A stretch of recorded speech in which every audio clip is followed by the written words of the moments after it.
Hello, garden friends. It's the time of the year where we need to start planning out when to start our seeds for the 2023 growing season. If we've never met before, I'm Allison, and this is my family's Puget Sound garden life. Today, I'm going to be showing you how I plan and organize all of my seed starting for my spring crops as well as my summer crops, and I even use the same system for starting plants for a fall garden.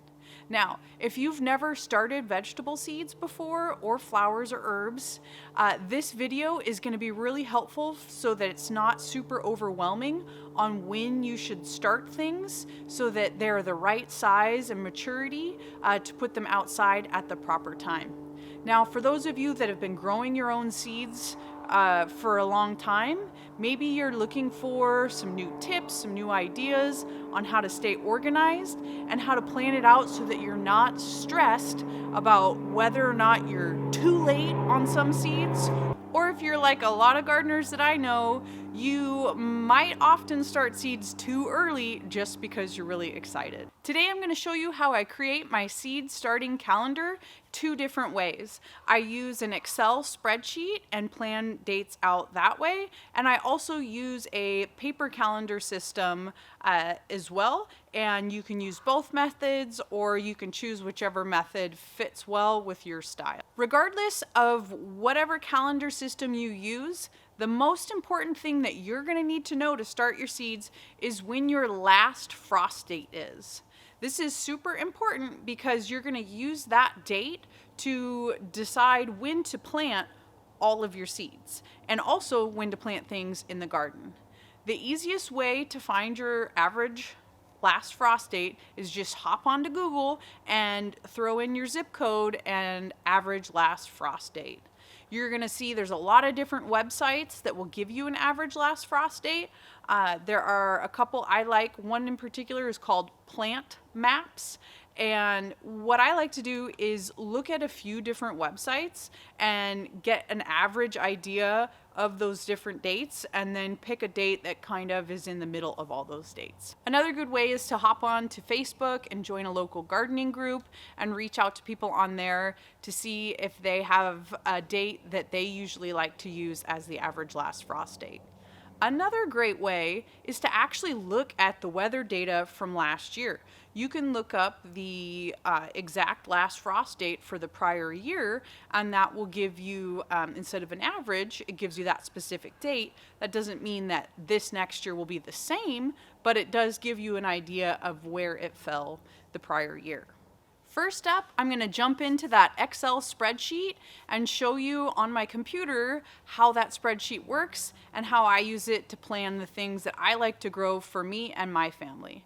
Now, I will say that I am doing another plant sale this year, so the volume of plants, the volume of seeds that I start, and the attention to detail on specific dates is really important for me. For others, the specific hard calendar dates might not be as important. You might be able to be more flexible with that. But since I am planning to sell a lot of plants at the beginning of May, I need to make sure they're all ready by that date. So if it seems like I'm a little bit particular, well, that's one of the reasons why. I just also happen to be a particular type of person. So let's jump into the computer and take a look at that spreadsheet. Welcome to my garden planting calendar. First, I'm going to start off by giving you a general overview of what each column is for, and then I'm going to zoom in a little bit so that we might be able to see a little bit more detail. The first column is the number of weeks in the year. The second column is the date that corresponds with that week. Column 3, or C, is the number of weeks before the last frost in the spring and the first frost in the fall. Here in column D, it has the number of weeks before the plant sale. I'm hosting a plant sale again this year, and I want to start my plants to make sure that they are sized up and ready for that date in May, instead of having them all ready in mid-April after the last frost. This is also really helpful because in my area, we are pretty slow to warm up after the last frost. So even though the last frost is here, I wouldn't be planting out my warm weather crops like tomatoes, cucumbers, peppers here in April. I would need to wait about a month longer to plant those out.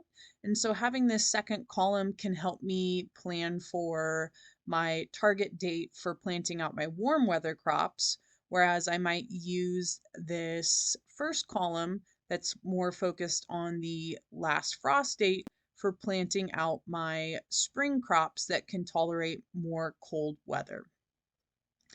This box over here to the right gives you some tips on how to use the spreadsheet. And the first tip is to make sure you look up your average last and first frost date. You're then going to need to adjust your dates in the columns that I just showed you to correspond with that. And I'll show you more in just a moment once we can zoom in. Then take a look at these other columns, starting in column E and going to the right. I have all the different varieties of vegetables, herbs, and flowers that I like to grow. I generally put the crops that I need to start first in the year over here on the left. And as it moves towards the right, I've got seeds that will be planted much closer to the actual frost date. Before I zoom into this table and give you some more details, I'm actually going to show you a different tab. This tab right here is the annual calendar, and this tab to the left is the indoor seed starting and transplant table. It's going to be important that you know how many weeks before your last frost to start your seeds. Now, you can get this information generally from your seed packet. However, it is pretty consistent regardless of what seed company you get your seeds for, that you're going to be starting your onions or your lavender at 10 to 12 weeks before your last frost. So here in this table, I have the things that I really enjoy planting. And then in the column on the right, I've got the number of weeks before the last frost date to start things indoors. The next column is the number of weeks after the last frost date to transplant or direct sow these outside. I also like to grow a fall garden, so here in this column, I have the number of weeks before your first frost date to start these plants indoors to get them ready for growing in the fall garden. The last column has the spacing. I like to use a fairly dense spacing plan in my gardens. So these are the number of inches between each plant that I like to grow things. So you'll need to know this information. You can get it here from this table, or you can just get it from the back of your seed packet, but you're going to need to know what you want to plant and how many weeks before your last frost date to get it started. Let's get back to the annual calendar. I've zoomed in the view a little bit here, so hopefully it's a little bit easier to see on whatever device you are viewing this on. Once you've identified your last frost date, you're going to want to put a 0 in that cell in the corresponding week. I like to highlight the whole row that represents my last frost date, just to give me a visual goal of when I want things to be prepared by.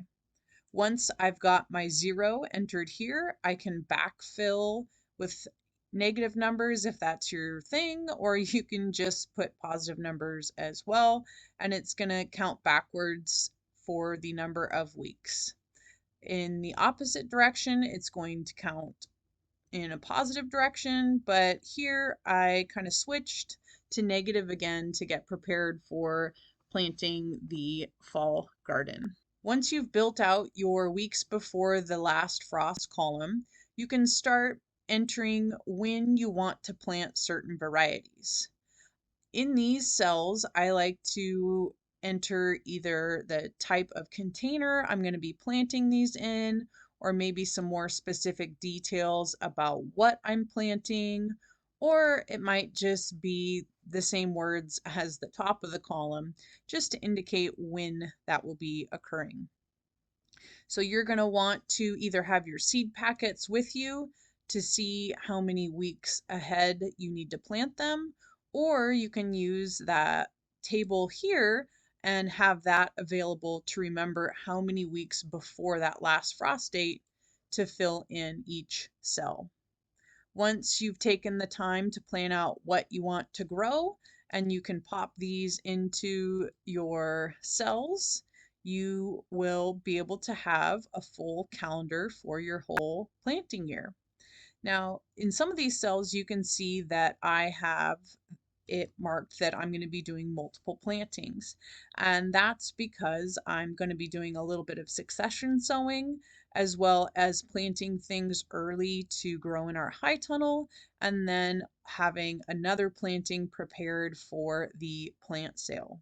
Once I've finished this spreadsheet, I actually end up transferring all of this to a paper calendar as well so that I don't have to refer back to this spreadsheet every time I want to remember what it is I need to plant. Having a paper calendar is another really helpful tool. Let's switch and take a look at that. If you're interested in a copy of that spreadsheet, I'd be more than happy to send you a copy via email. Unfortunately, I don't have a fancy website or anything like that where you can just download it. But if you want to send me an email at pugetsoundgardenlife@gmail.com, I'd be happy to send you a copy of that spreadsheet so that you can modify it and use it for yourself. Next up, we're going to take a look at my tried and true paper calendar that I keep inside my garden journal that helps me keep track of everything I do in the garden and is really nice just to sit down with a cup of coffee and to plan things out on paper that way.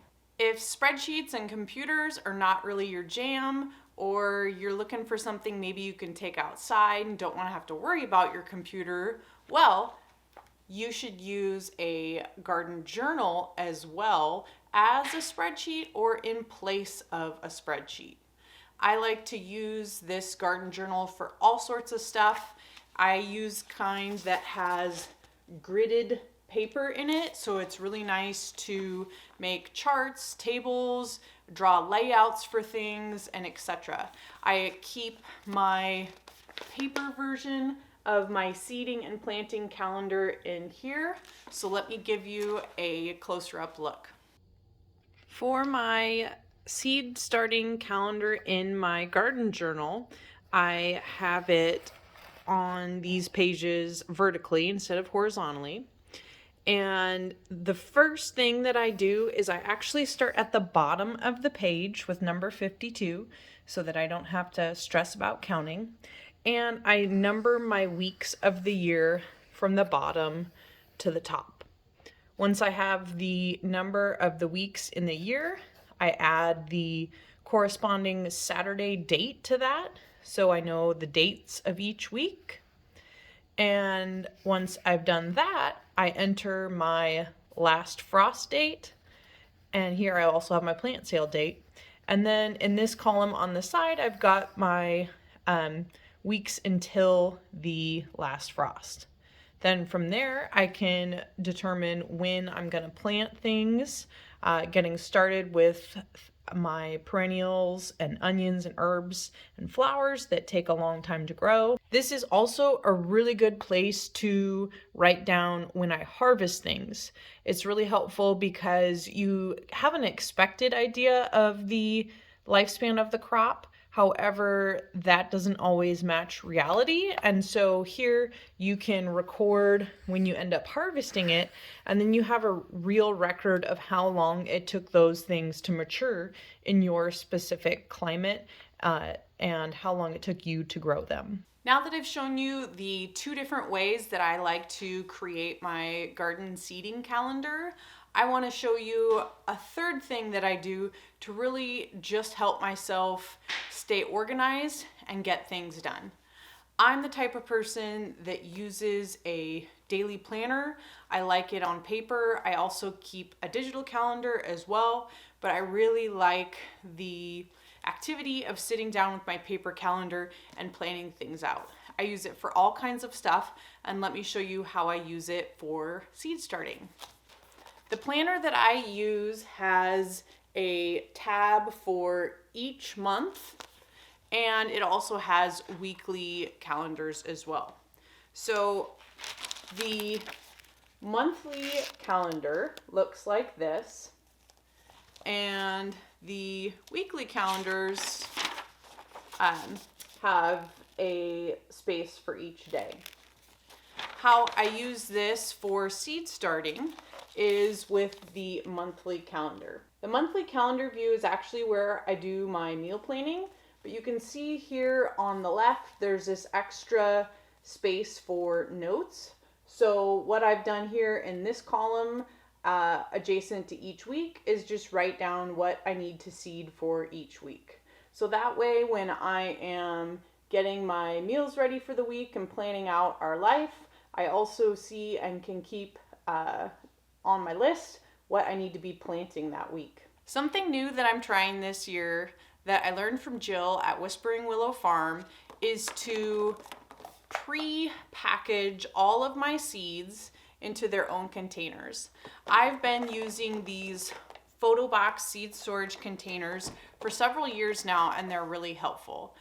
Normally, I store my seeds in a container based off of what variety it is, but what she suggested to do is to put a date on the container and then put everything you plan on seeding that date in that same container so that you can just grab your container, head out to your seeding space, and get started.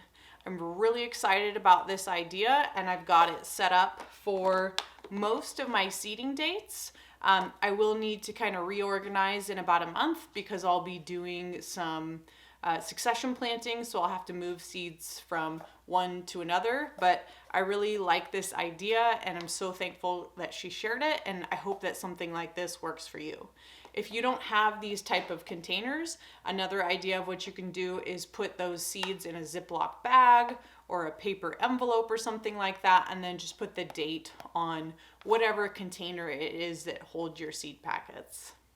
Well guys, I hope you have found something helpful from this video, and I hope that you are excited to sit down somewhere cozy in your home and plan out your seed starting schedule for the year. Our next video is going to be all about seed starting equipment and how to actually get those seeds started so that you can grow successful vegetable starts for your garden. Thank you so much for hanging out with me, and I would really appreciate it if you could take the time to like this video and leave a comment to tell me about what you'll be growing in 2023, or if you've got any other tips and ideas for keeping track of your seed starting so that it's not overwhelming. I hope you have a great day. Bye.